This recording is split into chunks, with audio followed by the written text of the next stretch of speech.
West Indies অবশ্যই অনেক ভালো স্টার্ট করছে। আসলে একটা উইকেট পড়লে তখন খেলার মোড়টা হয়তো বা ঘুরে যেতে পারে। রিশাদ এত দারুণ বোলিং করেছে যে আসলে মানে টিমের খেলার মোড়ই পুরোটাই ঘুরে গেছে। আসলে সাইফ কিন্তু প্রত্যেকটা ম্যাচই ভালো খেলছে, একটা ম্যাচ খারাপ খেলতেই পারে। ক্রিকেট আসলে গোল বলের খেলা, এখানে আপ ডাউন হবেই। অনেকে বলছিল যে আমরা খেলা দেখতে আর আসবো না, আপনি দেখেন আজকেও কিন্তু অনেক দর্শক হয়েছে যারা খেলা দেখতে আসছে। আমার মনে হয় রানটা মানে 220-এ আমরা ধরছিলাম, বাট যেহেতু 208 টার্গেট ছিল।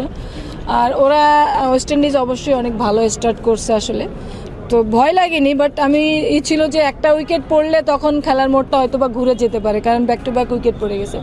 এবং রিশাদ এত দারুণ বোলিং করেছে যে আসলে মানে টিমের খেলার মোড়ই পুরোটাই ঘুরে গেছে।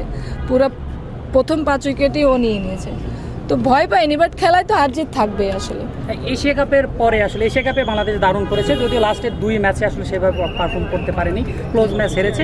তবে আফগানদের বিপক্ষে টি-20-তে ভালোভাবে জিতে যাওয়ার পর আসলে ওয়ানডে সিরিজে যেভাবে ভরাডুবি হলো, এটা আসলে এক্সপেক্ট করছিলেন কিনা? আসলে না, এক্সপেক্ট করিনি আসলে। বাট মানে হার জিত তো থাকবে, বাট এত খারাপ হবে আসলে বুঝতে পারিনি।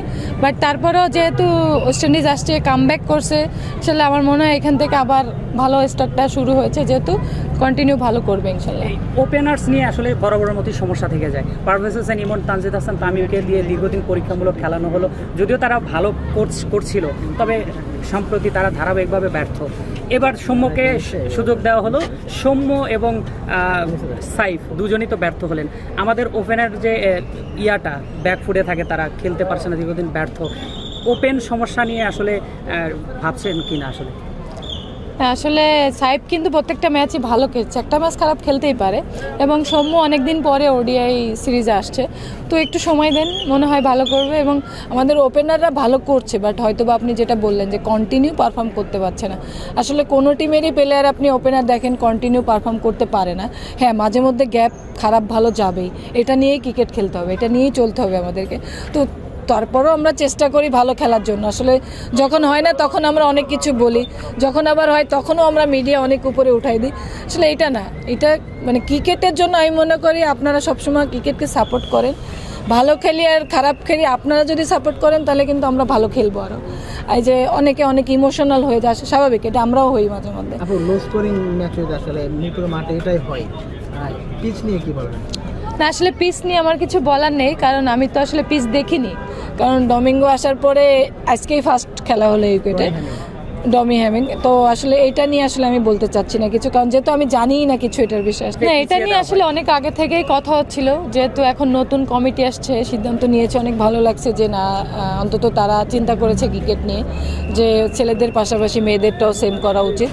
তো সেম করলে অবশ্যই আমাদের জন্য ভালো। নারী বিশ্বকাপে নারীরা খেলছে, শুরুটা দারুণ করলো, তারপরে আসলে ম্যাচে ভালো খেলছিল, বাট বাংলাদেশ পুরুষ টিমের মতো আসলে ফিনিশিংটা হচ্ছে না, ফিনিশিংয়ে রান করতে পারছে না, বা ফিনিশিংয়ে গিয়ে উইকেট ফেলতে পারছে না। এই সমস্যাটা নারী এবং পুরুষ দলের দুটোতেই আছে। এটি নিয়ে আসলে বিশেষভাবে বিসিবি ভাবছে কিনা, ম্যানেজমেন্টে যারা? না, আসলে ম্যানেজমেন্ট অবশ্যই ভাবতেছে নিশ্চয়ই, কারণ এটা আসলে যে বললাম আমি, আপ ডাউন তো হবেই। ক্রিকেট আসলে গোল বলের খেলা, এখানে আপ ডাউন হবেই। এখন ওই যে বললাম না, আমরা তো বাঙালি, তো আমরা ইমোশন হয়ে যাই বেশি। আসলে বাংলাদেশ খারাপ করলে সবাই ইমোশন হয়ে যায়, আবার যখন ভালো করি তখন কিন্তু সবাই খুব খুশি থাকে। তো এটা আপ অ্যান্ড ডাউন হবেই। বাট তারপরেও আমি চাবো যে আপনারা যারা দর্শক আছেন এবং যারা আছেন সবাই সাপোর্ট করেন। যে অনেকে বলছিল যে আমরা খেলা দেখতে আর আসবো না, আপনি দেখেন আজকেও কিন্তু অনেক দর্শক হয়েছে যারা খেলা দেখতে আসছে, কারণ বাংলাদেশের যারা ভক্ত অবশ্যই আসবে, সেটা মেয়ে ক্রিকেট খেলা হোক বা ছেলে ক্রিকেট খেলা হোক। অনলাস্ট কোশ্চেন, সেটি হচ্ছে ক্রিকেটারদের সাথে এয়ারপোর্টে যেটি হলো, শুধু এই ঘটনা না, জাকের আলী অনেকের গায়ের রং নিয়ে কথা বলা, সুইংগাম খাওয়া নিয়ে কথা বলা, আসলে এই কন্ট্রোভার্সি বিষয়ে আপনি কি বলবেন? না, এগুলো আসলে ঠিক না। এটা আসলে আমাদের জন্য মনে করেন মানে অনেক বাজে একটা বিষয় আমি মনে করি, কারণ প্লেয়ারদের কাছে এইগুলা বলা ঠিক না, কারণ সে ক্রিকেট খেলছে, তার পার্সোনাল লাইফ নিয়ে আমি কোনো কিছু বলতে পারি না। এটা হচ্ছে খুবই খারাপ একটা জিনিস। মানে অন্তত কোনো স্পোর্টসে এই ধরনের বলা আমি মানে ফেভার করি না, এবং আমার কাছে ভালো লাগেনি।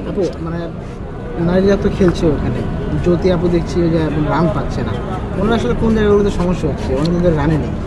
না, আসলে রানে নেই সেটাও আমি বুঝতে পারছি, কারণ আমি চাই যে জ্যোতি একটু রানে আসুক, কারণ মোটামুটি 2-1 রান করছে, কারণ ওর রান করাটা খুবই ইম্পর্টেন্ট টিমের জন্য। কারণ মেন হচ্ছে ও আমাদের টিমের একটা মানে এক্সট্রাঅর্ডিনারি ব্যাটসম্যান, তো সেই ক্ষেত্রে ওর কাছ থেকে সবাই এক্সপেক্ট করে যে ওরা একটু রান করার জন্য, বাট হচ্ছে না কোনো না কোনো কারণে। এখানে কোচ আছে, ব্যাটিং কোচ আছে, হেড কোচ আছে, তারা হয়তো বা চেষ্টা করছে তাকে রান করানোর জন্য, বাট আমার মনে হয় ও করবে, যেহেতু আরও 3টা ম্যাচ আছে, নেক্সট ম্যাচে ইনশাল্লাহ কাম ব্যাক করবে। লাস্ট প্রশ্ন, আপনি তো আমাদের বাংলাদেশের নারী ক্রিকেটের একজন জীবন্ত কিংবদন্তি বলা যায়, তো আপনি ক্যারিয়ারটা আরও লং করতে পারতেন কিনা আক্ষেপ আছে কিনা? না, আসলে ক্যারিয়ারটা লম্বা করতে পারতাম কিনা আসলে সেটা নিয়ে জানি না, বাট আমার কাছে মনে হয়েছে যে আসলে হয়তো বা আমার এখানে মানে স্টপ করে দেওয়া উচিত, বা মানে আমি আর সামনে যেতে চাচ্ছি না আসলে, যার কারণে আসলে আমার এটা ছেড়ে দেওয়া। আক্ষেপ আছে ক্যারিয়ার নিয়ে? না, ক্যারিয়ার নিয়ে আসলে কোনো আক্ষেপ নেই, আল্লাহ যা দিয়েছে আলহামদুলিল্লাহ, তাতেই খুশি আমি। ধন্যবাদ।